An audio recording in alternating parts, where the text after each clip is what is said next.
What's up, people? I'm Shaggy, the Opinionated Hippie, continuing my deep dive into Frank Zappa's Winter 1977 tour. I'm reviewing every single show available out there in the musical universe from this tour from start to finish and ranking them based on both performance and sound quality as I go. A discussion that I will go into a little more in depth, the sort of sound quality piece of this during this video.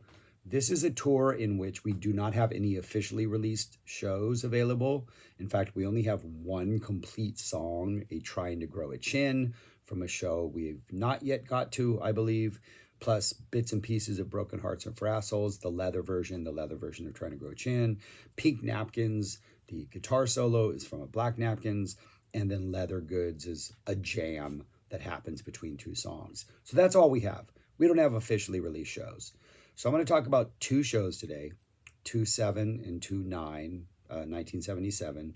This is a European tour. This is the same band that toured the States in the fall 76. This is the core band that was represented on Zappa in New York.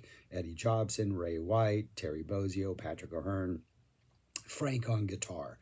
And Jobson in many ways kind of being, I don't know if he's equivalent to Frank, but delivering some just absolutely epic violin solos. His keyboard work is fantastic. The rhythm section, of course, is amazing.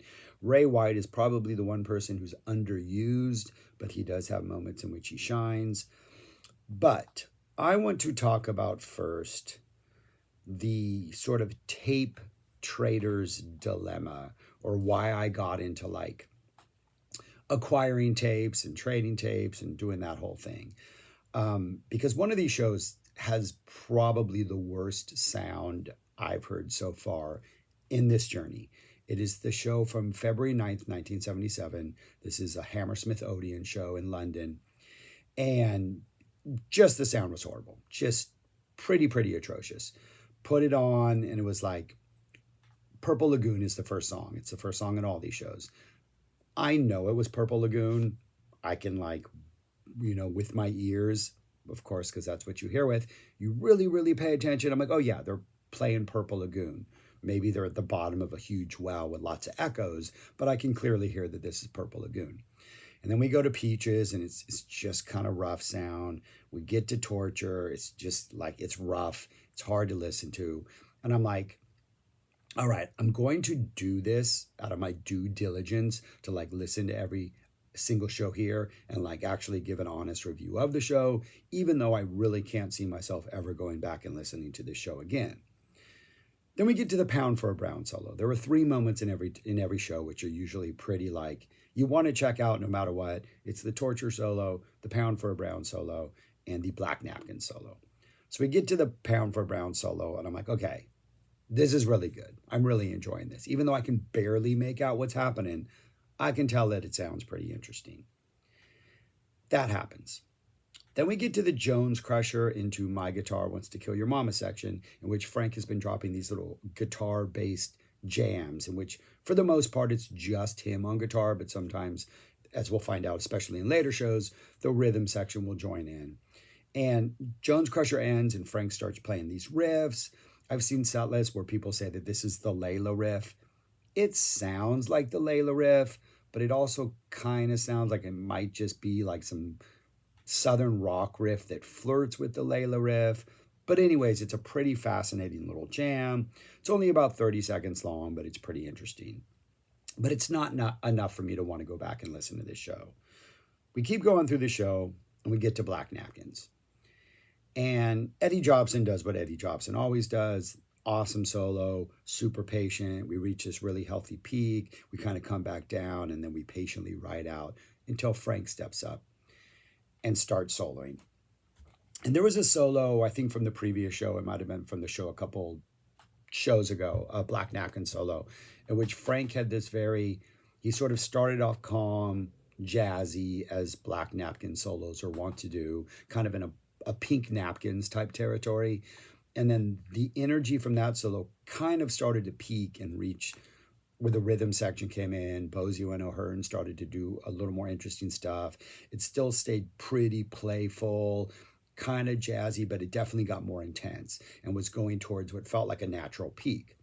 And then in that previous solo, Frank brought it back down, kind of flirted with a little Ship Ahoy vibe for a while. Again, got a little bit like experimental and playful before he kind of dug in and then kind of amped things up for that sort of pure rock Black Napkins ending, the more like Zoot Allures type energy where we're just full on going and Bozio's engaged, no Hearn's engaged, and then he just kind of rides that to a nice end. And it was a really good solo. Like neither one of those four sections was like maybe all that great, but put together it was a really fun ride. The solo on this show for Black Napkins, it's about almost that exact same trajectory, but each one of those parts is maybe the best version of any sort of jazzy opening. The build, the weird Ship Ahoy drop down, and then the end, the climactic end, which in this case is just wow, mind blowing, absolutely amazing.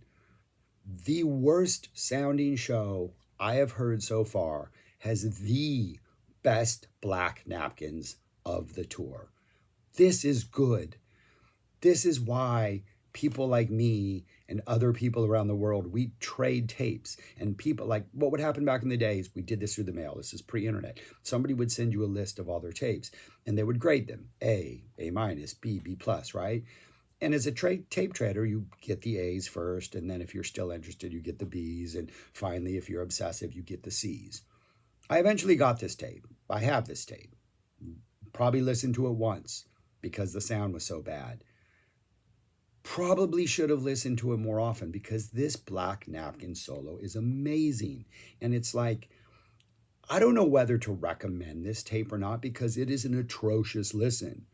But if it's on YouTube, if this show is on YouTube and it's indexed and you can skip right to the Black Napkins, suffer through it in order to get to that solo because it is absolutely just epic. I've said before, and I will say many, many, many times again, there should be a massive CD release that simply just has every single Black Napkin solo. You start off with the first one, the very first time they ever played it, that's your opening theme. Then you just go solo, solo, solo, solo, solo until you get to the last one in 88. You close out with the horns at the end. Yeah, this Black Napkins is phenomenal. The other really cool thing about the second show, despite the fact that the sound is atrocious, is early on, and I believe it's in City of Tiny Lights during Patrick O'Hearn's closing bass solo, he quotes the Isn't It Romantic melody that would get quoted in Punky's Whips. He quotes it in there. Frank returns to it and quotes it. Oh no, Patrick O'Hearn then comes back and quotes it in Titties and Beer. We get the longest Titties and Beer of the entire tour. The entire thing is like 11 minutes long. I can't make out 80% of what is being said. In fact, I thought my tape was at a higher speed, like for some reason the recording got messed up or something, because every time Frank spoke, it almost sounded like he was like playing some weird instrument and he was playing really fast. And I had to key in on the rhythm section in the back to understand that, oh, no, it's not sped up. It's just the way the sound is. Frank's words are just blurring into this like blah, blah, blah type thing. Felt like his cadence was way too fast, but it wasn't. Can barely hear a word that is said in this really, really, really long Titties and Beer. But in the middle, right towards the end, Patrick O'Hearn just starts playing the dude in like the Isn't It Romantic like little bass solo thing in the middle. Absolutely amazing. In the Black Napkins, right towards the very end, we get a full-on Isn't It Romantic breakdown quote jam. Like Frank just jams the Isn't It Romantic theme for a while, almost like Fish style, where we get the quote and then we go back into like the closing theme and Frank plays da-da-da, and then he does Isn't It Romantic, da-da-da-da-da, Isn't It Romantic, da-da-da-da, and Isn't It Romantic, the way Fish would do that for like an Antelope or like a Chalk Dust Torture or something, or a Tweezer, where they play the theme and drop other songs between it. It is absolutely epic. And then even again, I think they go through the whole theme, and then we solo some more after that on the Isn't It Romantic theme. It's just like, it is the most epic, epic, epic Black Napkins. And I will say this, We know that on February 6th, Frank recorded at least The Broken Hearts Are for Assholes from that show because parts of that performance are used in the leather version. We know he recorded the 10th, the show after this, because parts of Broken Hearts Are for Asshole are from that show. Did he record the 9th? Is this somewhere in the vaults? Because if it is, the way they're doing things now is we are clearly getting 50th anniversary releases. They just announced the One Size Fits All 50th anniversary release, which has another 74 show. So I'm going to rant and rave over that in all the best ways. An unreleased 1974 show, or not an unreleased, but one that's not available in the tape trading community. Is this in the vault? Because at this point, I kind of have to nominate this one for the one I want released. The Torture solo, really good. Maybe not the best Torture solo of the tour, but it's solid, it's strong. It's got your typical build where we kind of start off confident but slow, kind of builds in intensity. Just it hurts the ears to listen to in this version, but I can tell some good stuff is going on. The Pound for a Brown solo, it's clear, it's focused. We got some nice heavy riffing at the end, drops into the spacey, trippier vibe. It's your typical let's explore things. The jam between Jones Kutcher and my guitar, fantastic. The longest titties and beer of tour. And then, as if that ain't enough, for the encores, we get a Dynamo Hum in which Frank is obviously at the end of it. He kind of starts a little sing-along and the audience is super, super into it. So Frank lets this go on for way too long at the end of Dynamo Hum. But you can tell Frank is really, really happy that the crowd is interacting with Dynamo Hum.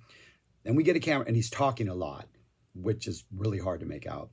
We get a Camarillo Brillo, and then we get a Muffin Man that has a just screamingly intense guitar solo. It sounds like he's got some echo effects on it or some delay. It's super scrappy. He just goes off and off and off. There is one point where he's got this like 4-note riff where it's just like and he just repeats it and repeats it and repeats it and repeats it and repeats it over and over and over. Best Muffin Man solo of the tour. Best Black Napkin solo of the tour. The worst sound so far of the tour. The 2977 Hammersmith Odeon show is absolutely, it seems like it's one of the best things Frank's done, definitely so far in this tour. And also, the box set, it's a 2 CD release maybe, right? Just a vault release, call it Isn't It Romantic? That theme gets repeated throughout the whole thing. If you need filler at the end, find an I'm the Slime from earlier in the tour, or Montana that you might have recorded and drop that in there, or Willie the Pimp, or Cruising for Burgers. But yeah, it is, I have to say, like, if you find this on YouTube, February 9th, 1977, and I know it's out there, listen to the Black Napkins, listen to the Muffin Man. Yeah, the sound is going to suck, but you need to do it. The other show I want to talk about today is from Berlin. This is the February 7th, 1977 show. The sound on this is pretty rough also. It's not as rough as the show on the 9th. It has a couple fantastic, epic, amazing solos. And once again, is like, this is why you trade tapes. Even if the sound is bad, if you stick through it and listen to it, you're going to discover some gems. But I'm not sure anything on here maybe qualifies as the best. The Torture Never Stops solo on here is probably a top 5 from the tour. It's really long. It's super focused. It's got some really nice, Frank tiptoeing in and then building the energy. It feels like one long sort of narrative solo, which I think is one of the hallmarks of Torture in 78 is he really did a good job of dropping these 3, 4, 5 minute solos that really felt like one long sort of narrative conversational piece. That's kind of the way this one feels. Pound for a Brown, another super wow Pound for a Brown solo in here. Jazzy, light. Frank kind of sounds like he's just kind of flying around in the rhythm sections, just kind of staying true to the pound vamp down below. Absolutely compelling, gets playful. This is one where it almost seems like he'll play around and then he'll up a level and then he'll play around, then he'll up a level, and he'll just kind of keep plateauing without ever reaching like a volcanic peak. We get some post-Jones Crusher guitar playing in here before we go into my guitar for about 2.5 minutes. It's pretty spacey. It's sometimes he's playing down with the low end, playing some low notes, some nice heavy riffing, but it's a really nice, long, Frank-centric exploratory jam before he leads us into My Guitar. The Titties and Beer for both the 2/7 show and the 2/9 show. Not Titties and Beer. The Broken Arts are for Assholes, in like Patrick O'Hearn's little insertions where he says things. There's a number of times in which he just goes, leather, leather, leather. And he'll do that like 4 or 5 times in a row and then do something else and then go back to it. It's kind of funny, kind of cool. I enjoyed, help. Even that I was able to hear in the bad sound, but that was kind of cool. The Titties and Beer from both of these are pretty indulgent and pretty long, talking about folk rock and the devil. And we get a nice How Did You Get There jam at the end of both of these. Some really good Titties and Beer. Early on in the tour, it just seemed like they're like, hey, let's say a couple things and move on. Now they're finally, as we move on through the tour, they're starting to like stretch these out again in a way that kind of feels a little entertaining. But then the Black Napkins delivers what might be his best solo of the tour in the Black Napkins. Just an absolutely epic, epic solo. There is a chance Frank recorded this.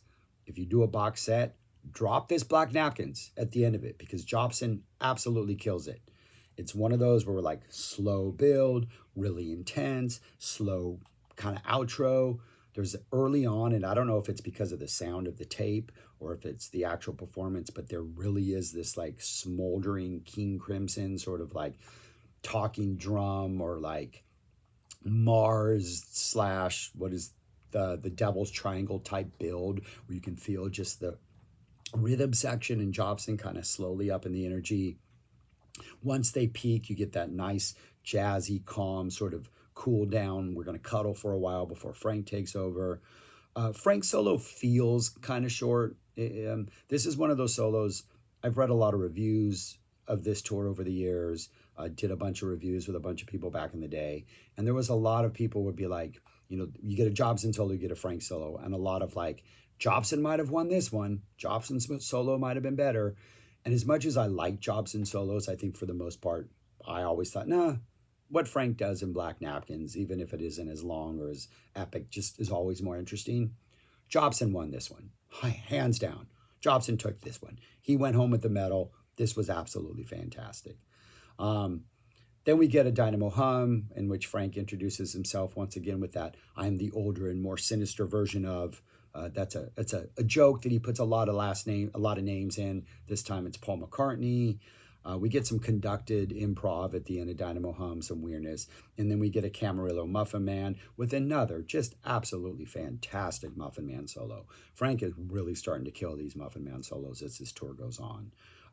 Really, really, really solid 77 show. Fantastic pound solo. Fantastic torture solo. Probably a top 5 so far this tour. Disappointing Black Napkin solo, but Eddie Jobson kills it. But the sound is rough. I think the sound hurts.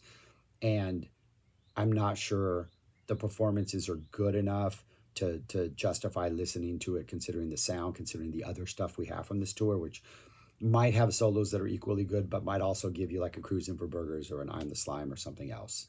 So both really, really fascinating shows that I think if you are one of those people who really want to hear every single thing and like want to know, hey, is there something good on here?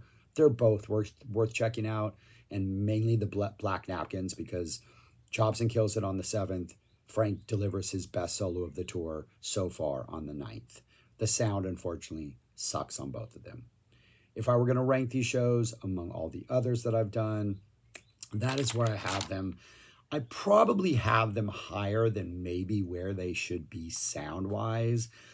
But that Black Napkin solo from Frank on the 9th is just, it's a special solo. Like, if it were to be released, I think it's going to be in everybody's top 10 of all-time Frank solos. It might even be a top 5, especially considering that it's a Black Napkins. And then the 2/7 I have right below it just because the Jobson solo is fantastic. The torture solo is fantastic. It's just the sound. This is, I think I've struck a good balance between the quality of the music versus the quality of the sound. So I have them sort of in the bottom half, down there at number 8 and number 9. But yeah, this show is getting good.